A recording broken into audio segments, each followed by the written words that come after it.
Okay, my name is Ryan Holmes. I'm the Director of Digital Media at BYU Broadcasting. Last year, if you remember, my technically challenged presentation, I showed this Prezi, and we talked about this collision of technology and its impact on the broadcast industry. And I thought this year I'd focus a little bit more on one of those key disruptors of broadcast technology, and it's a theme of this conference, of this forum today, and that is this this idea of a mobile revolution. And I'm going to share with you quickly quite a lot of data. And this data is coming from Business Insider Intelligence. These are stock and industry analysts, and they sell their data, and I subscribe a little bit to it. And it helps shape our strategy, and you have to be aware of it. In an environment like we're in, where we have limited resources, we have to make choices about the platforms we're going to support and the strategic direction that we're going to move. So this is the kind of data that we look at. So we've got 2.5 billion people online globally, and as a percentage of the nearly 7 billion people, we still have 2/3 of the world left to go. But an important demographic look at that is that most of the industrialized world is very much connected. The top 30% of global income is virtually all connected, and a smaller percentage of the bottom 70%. We'll see how that data pops up later in the presentation with driving forces in how people are adopting different mobile technologies, what moves the players are going to have to make. Last year, something profound happened in terms of global shipments of connected devices, internet devices. Personal computers actually declined last year, and you can see the massive growth in smartphone and tablet, which, for the purposes of this presentation, represent mobile. And you've got an incredible projection of growth. By 2016 or so, you can see that probably less than 20% of global shipments of connected devices will be personal computers, and the other 80% will be tablets and smartphones. Tablets right now are driving almost exclusively any growth in the computer market. So where are we at? In the U.S., we've passed sort of the 50% tipping point with smartphones, but we still have plenty of headroom on tablets. So we're about 25%. And if you look at, again, those projected forecasts, you were talking about in 3 more years, almost 500 million tablets being sold every year. That's incredible. So these devices and the proliferation of these devices are pushing people onto the mobile internet. Right now, globally, mobile traffic accounts for about 15% of traffic. And we just heard earlier that that's not true here. We've got a much stronger utilization of mobile devices for access. But globally, it's about 15%. And by the end of this year, we're projecting 25% of global internet traffic will be mobile. Now, in the industrialized world, we're already past this tipping point. Even in 2010, we had about a 50-50 split between fixed and mobile connections. And by 2015, it'll be 80-20 in the favor of mobile. Where are we at with smartphones? We've got 6 billion mobile phones worldwide, and about 1 billion of them are smartphones. And if you look at the markets where we're going to see this potential growth, China, India, Russia, Brazil still have the largest differences between their mobile install base and their smartphone install base. In the U.S., we've started to see smartphone growth slow a little bit. And the reason for that is because of this curve here. The late majority and the laggards are always harder to convert to new technology. And we're past that 50% point now. So you'll see that most of the new phones, you'll see Apple doing things like this, working on smaller and cheaper iPhones to attract that back half of the marketplace. What's that? Oh yeah, I'm way ahead of that. Sorry about that. Maybe let me just see what happened to the Apple TV.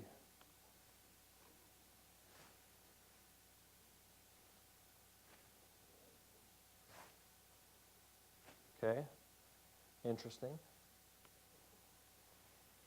Okay, so here we are. There we are at 55% adoption for smartphones in the United States. And like I said, we've got this. Who's on my network and stealing my bandwidth right now? And growth slows after this 50% penetration, like I mentioned earlier. I'll keep my eyes this way. So we see moves by Apple and others like this, where probably smaller and cheaper attract the back half of that audience. So like I said, the focus now will be on these developing markets like China. China already is twice as big as the United States in terms of internet users. So let's move on to what do people do on their mobile devices. Well, first they pretty much do everything that they do online.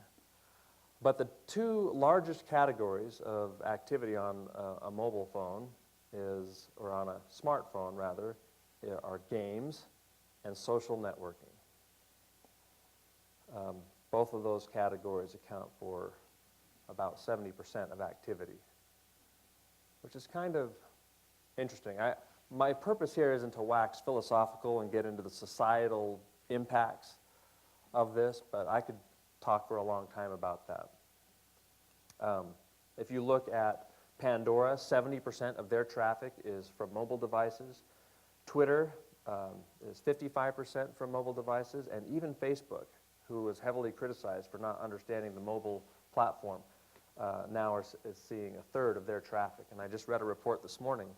The latest traffic numbers showed that they eclipsed 40% traffic from mobile devices. So they're figuring out the mobile game. You look over year, the consumption of the types of content, more and more of it is happening on mobile devices. Of course, these smartphones are great at taking pictures and video, and also good for looking at pictures and video. In fact, more video and pictures are consumed on these mobile devices and apps in these mobile devices than online. Also important for broadcasters like us at BYU Broadcasting is this idea of a second screen experience. People are using their mobile devices as they watch television. And this is a trend that we see continuing. They also shop. Now, still, it's kind of interesting that a majority of the dollars spent are happening from the PC, but what I see happening is you'll go to a store. Hello? No.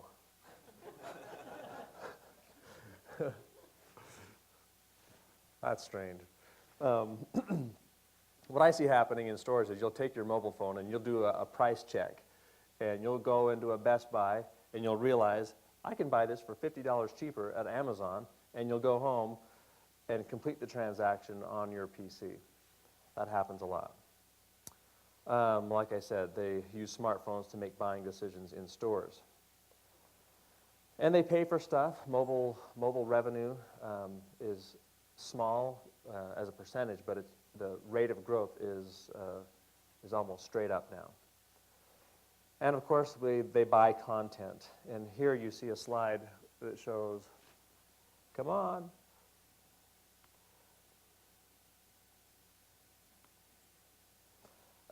United States compared to other developed countries.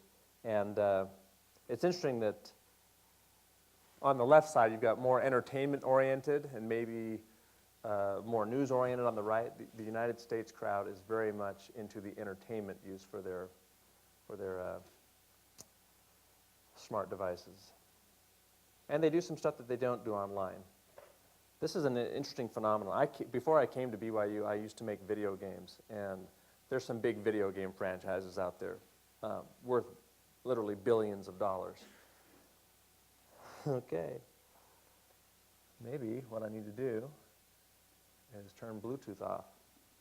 Something's I think maybe this is what's trying to pair, isn't it? An amazing, over 600 million downloads of Angry Birds, and the mobile device is what drove their growth. Of course, they take and share pictures, and the bottom line here is that mobile devices means more internet usage and new applications. A few years ago, there was some question about whether the future of mobile would be mobile web applications, HTML5 applications, or whether it would be app-based. And even as recently as a year ago, we weren't sure about that. But it seems like we've turned a corner here, and the jury is kind of back now, and it's an app world.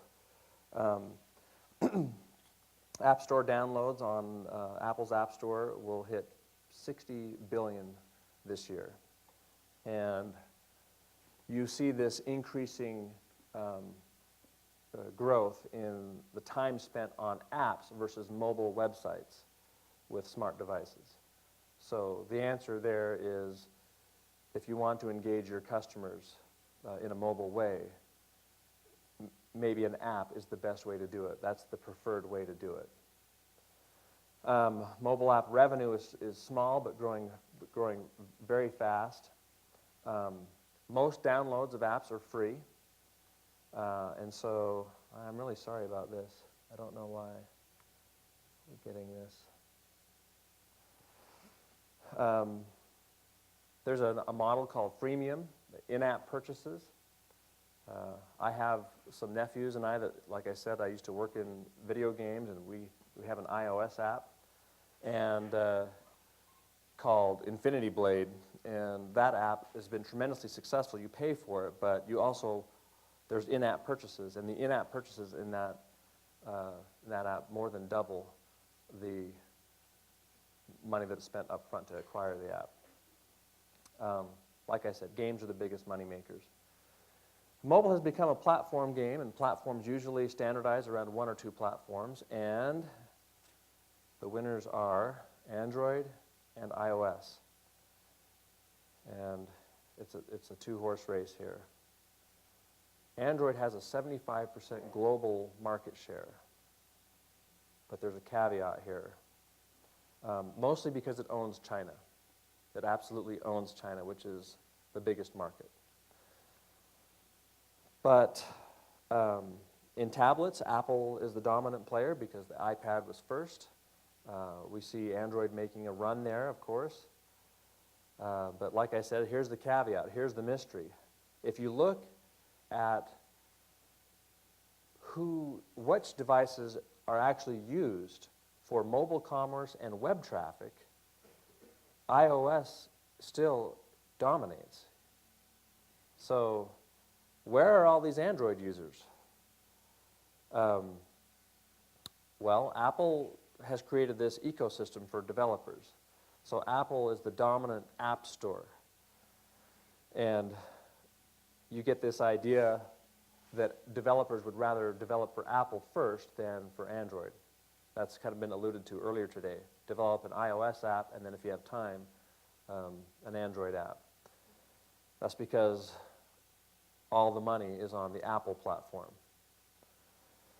Android has this problem that we call fragmentation, and the issue here is that there are many, many versions of Android out there based on the hardware manufacturer and the network that that device is running on.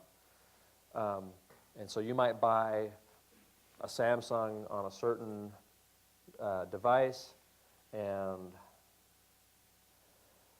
you can't upgrade. There's over 4,000 Android devices. So as a developer of an Android app, you have to say, well, what particular device and network platform am I going to support? By the way, this is a Samsung Galaxy. We'll get to that later. That's a good one to start with to support.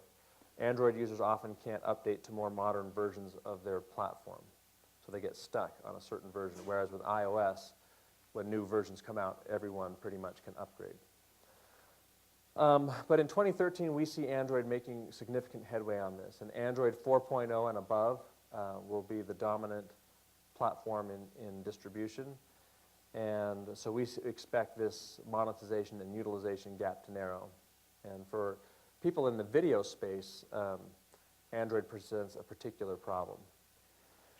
And I won't get into that, but it has to do with video formats. And Apple established a format called HLS that became the dominant. It was accepted by most broadcasters and streamers of video, and Google has been late in supporting that and finally is getting around to it.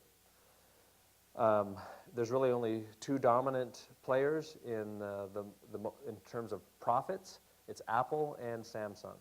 Everyone else is an also-ran. So what's the future? Is it digital? Of course. Is it mobile?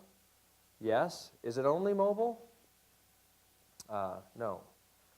We now talk about a four-screen world. Smartphones, tablets, desktops, and televisions.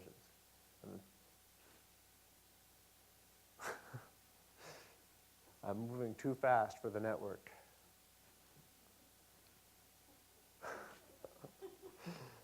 That is funny.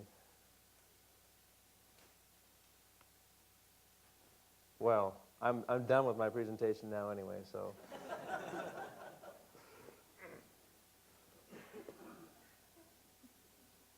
AirPlay to an Apple TV in a crowded room, maybe not such a great idea.